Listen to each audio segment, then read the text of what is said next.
Այդքան։ Շարամանյան, Սամվել Բաբայանը նույն այդ տեղահանման օրերին, պատերազմի օրերին, այդ սեպտեմբերյան, այսպես կարծես թե թելուն էր իշխանության թելը,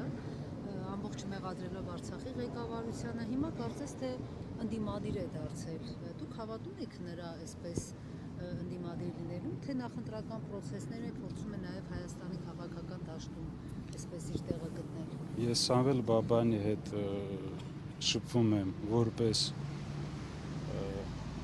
Արցախյան ազգային ժողովի երկրորդ քաղաքական ուժի ղեկավար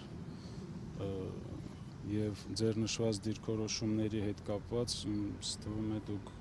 հարցերը կարող եք ուղղել իրեն, չեմ կարող ավելի բան ասել։ Այս գործեր կարծես իր չէ, իր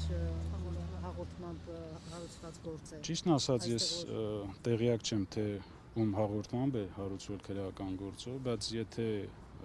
նաև չլիներ նման հաղորդում, ինձ թվում է դրա անհրաժեշտությունը կա, որպեսզի թե հետագայի համար, թե պատմության համար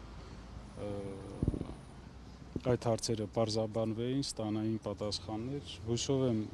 ժամանակը կգա, կգաղտնազերծվի եւ հասարակությունը եւս կիմանա ճշմարտությունը ինչա տեղի ունեցել Արցախում։